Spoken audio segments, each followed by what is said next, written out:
Split Fiction is a 2-player co-op game that released in March of 2025, where you play as these two girls, Zoe and Mio, who are trying to get their books published. I'm a writer. But first, they're going to go into a simulation where they get to experience their own stories firsthand. But an accident happens, and Zoe and Mio end up together in a broken simulation that switches back and forth between their two genres, sci-fi and fantasy. Whilst they're going through the stories, they find out that the company that offered to publish their books, Radar, is trying to steal the ideas of the people they're publishing, and so Zoe and Mio make it their mission to escape the simulation. In the 2 and a bit months since its release, the game has received massive praise and sold over 4 million copies, with a film adaptation announced only 2 weeks after release. Players and critics alike seem to love this game to no end.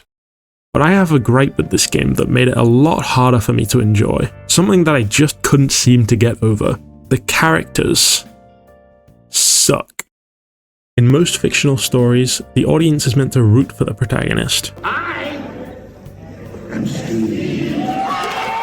To want to see them overcome obstacles and succeed in their goals. As an example, let's take the plot of a fairly simple story like John Wick. John Wick is a guy whose wife just died, and just before she died, she bought him a cool, epic dog.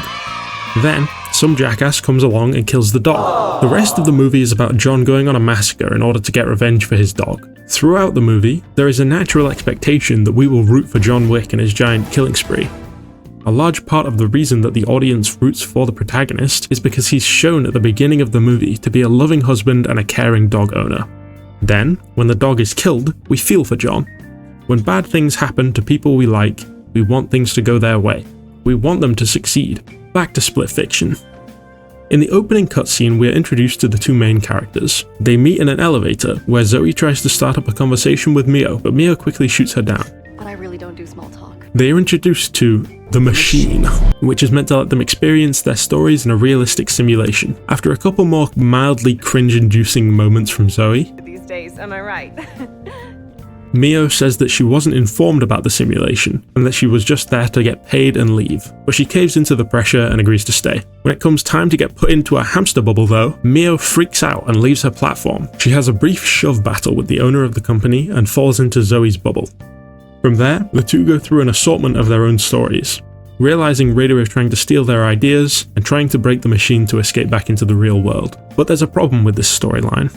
I don't care. I have no motivation to try to fix Zoe and Mio's problems, except for the fact that the game plops me into their stories and gestures me in the right direction. So far, all we have seen of their characters is that Zoe is a kind of socially awkward cringelord, and Mio is an outright bitch. It's missing the driving element for the audience to want the main characters to succeed. There is an underdog element where Zoe and Mio are being taken advantage of, but that isn't really good enough for me.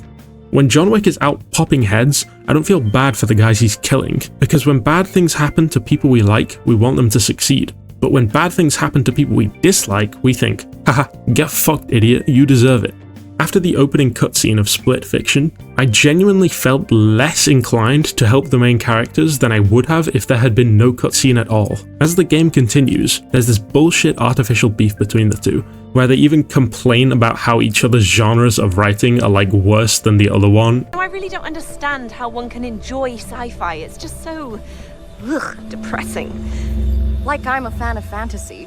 It is by far the most overrated and pretentious genre. We gradually get to know more about the characters and their backstories through the levels of the game, but I found myself consistently unengaged with the characters. It's really difficult for me to care about the backstory when I don't care about the character to begin with. I don't feel particularly positive emotions towards Zoe, and I actively dislike Mio. Later in the game, they go over Mio's backstory and justify her behavior through her past traumas. Sure, it checks out logically that she would act that way, but it doesn't make me like her anymore. I played this game for 15 hours, and the only character that I remember liking was this swag-ass monkey who appears for like 10 minutes and has a dance battle before we never see him again, and I go back to hating everybody for the rest of the game. The gameplay itself is actually very smooth and enjoyable for the most part. The concept is really cool, and most of the gameplay mechanics are fun and interesting, but not every player enjoys every section equally. I'm kind of tired of the 2D sections. Are we playing a 2D game or a 3D game? Please just let us do the boss fight and move on, Joseph, I'm begging.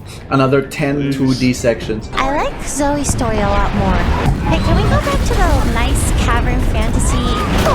This is too Star Wars science fiction-y. And some parts are just going to be less interesting than others. In a story game, the story is the glue that holds those pieces together, that makes you want to continue playing. And it's very hard to make an engaging story without engaging characters. So what could we do to fix this?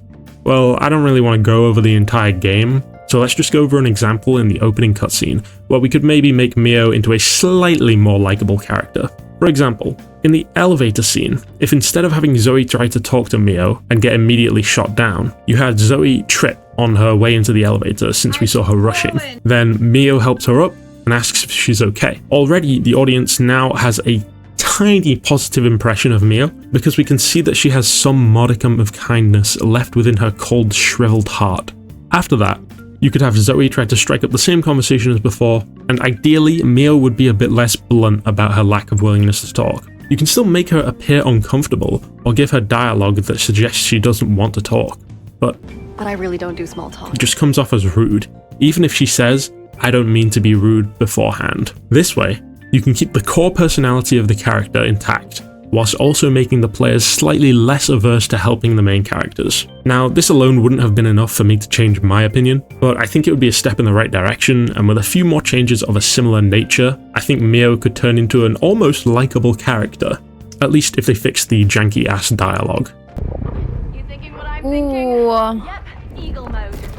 Eagle mode? What are you talking about? Run! Definitely run! Sometimes it can be healthy to vent. Sometimes I feel like it might be healthier for me to put a fucking bullet in my own head. Up for a little race? Are you challenging me? Why? Are you scared? Scared? Me? Oh, it's on. And this is not how real people talk. I'm just so... It's so cringe. Are you scared? I fucking hate... Oh, it's on. I hate the dialogue in this game. No one should have to go through that. Much less alone. Do I have to go through this? Now the glitch is gonna appear suddenly in the middle of water. Now that's a Yeah. breakout! I'm not even supposed to be this, I don't know, kind. Maybe if you weren't such a fucking It's so bitch, unfair. people would be kind to you. Like, And there's this anger. I'm not used to people being so kind to me. Excuse me, I don't do small talk. It makes you human. I'll make you a pile of flesh if you don't end this cutscene.